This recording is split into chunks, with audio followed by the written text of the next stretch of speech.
मरकस की इंजील पहला बाब।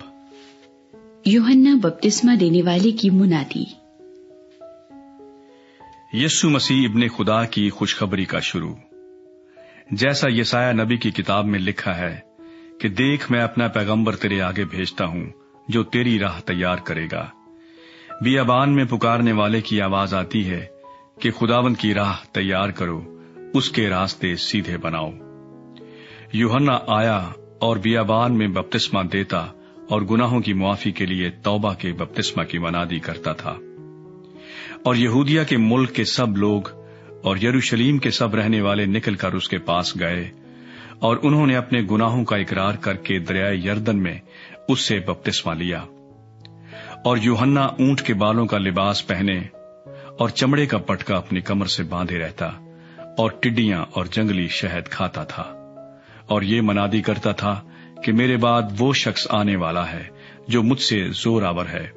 मैं इस लायक नहीं कि झुककर उसकी जूतियों का तस्मा खोलूं। मैंने तो तुमको पानी से बपतिस्मा दिया, मगर वो तुमको रूल कुद्दस से बपतिस्मा देगा।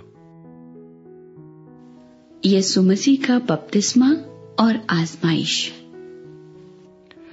और उन दिनों ऐसा हुआ कि यीशु ने गलील के नासरत से आकर यरदन में यूहन्ना से बपतिस्मा लिया। और जब वो पानी से निकलकर ऊपर आया तो फिलफौर उसने आसमान को फटते और रूह को कबूतर की मानिंद अपने ऊपर उतरते देखा। और आसमान से आवाज आई कि तू मेरा प्यारा बेटा है, तुझसे मैं खुश हूं।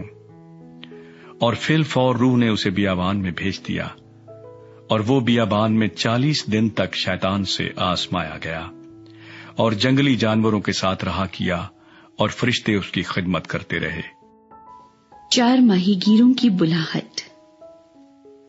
फिर यूहन्ना के पकड़वाए जाने के बाद यीशु ने गलील में आकर खुदा की खुशखबरी की मनादी की और कहा कि वक्त पूरा हो गया है और खुदा की बादशाही नजदीक आ गई है। तौबा करो और खुशखबरी पर ईमान लाओ। और गलील की झील के किनारे किनारे जाते हुए उसने शमाउन और शमाउन के भाई इंद्रियास को झील में जाल डालते देखा, क्योंकि वो माहीगीर थे। और यीशु ने उनसे कहा, मेरे पीछे चले आओ तो मैं तुमको आदमगीर बनाऊंगा। वो फिलफौर जाल छोड़कर उसके पीछे हो लिए और थोड़ी दूर बढ़कर उसने जबदी के बेटे याकूब और उसके भाई यूहन्ना को कश्ती पर जालों की मरम्मत करते देखा। उसने फिलफौर उनको बुलाया और वो अपने बाप जबदी को कश्ती पर मजदूरों के साथ छोड़कर उसके पीछे हो लिए। नापाक रूह वाला शख्स। फिर वो कफरनहूम में दाखिल हुए और वो फिलफौर सब्बत के दिन इबादत खाने में जाकर तालीम देने लगा और लोग उसकी तालीम से हैरान हुए, क्योंकि वो उनको फकीहों की तरह नहीं बल्कि साहिब इख्तियार की तरह तालीम देता था। और फिलफौर उनके इबादत खाने में एक शख्स मिला जिसमें नापाक रूह थी। वो यूं कहकर चिल्लाया कि आए यस्सु नासरी, हमें तुझसे क्या काम? क्या तू हमको हलाक करने आया है? मैं तुझे जानता हूं कि तू कौन है, खुदा का कुद्दूस है। यीशु ने उसे झिड़क कर कहा, चुप रह और इसमें से निकल जा। बस वो नापाक रूह उसे मरोड़कर और बड़ी आवाज से चिल्लाकर उसमें से निकल गई। और सब लोग हैरान हुए और आपस में ये कहकर बहस करने लगे कि ये क्या है, ये तो नई तालीम है। वो नापाक रूहों को भी इख्तियार के साथ हुक्म देता है और वो उसका हुक्म मानती हैं। और फिलफौर उसकी शोहरत गलील की उस तमाम नवाही में हर जगह फैल गई। बहुत से लोगों को शिफा। और वो फिलफौर इबादत खाने से निकलकर याकूब और यूहन्ना के साथ शमाउन और इंद्रियास के घर आए।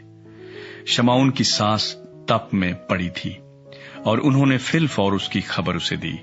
उसने पास जाकर और उसका हाथ पकड़कर उसे उठाया और तप उस पर से उतर गई और वो उनकी खिदमत करने लगी। शाम को जब सूरज डूब गया तो लोग सब बीमारों को और उनको जिनमें बदरूहें थीं उसके पास लाए और सारा शहर दरवाजे पर जमा हो गया। और उसने बहुतों को जो तरह तरह की बीमारियों में गिरफ्तार थे अच्छा किया और बहुत सी बदरूहों को निकाला और बदरूहों को बोलने न दिया, क्योंकि वो उसे पहचानती थीं। इलाका गलील में मुनादी।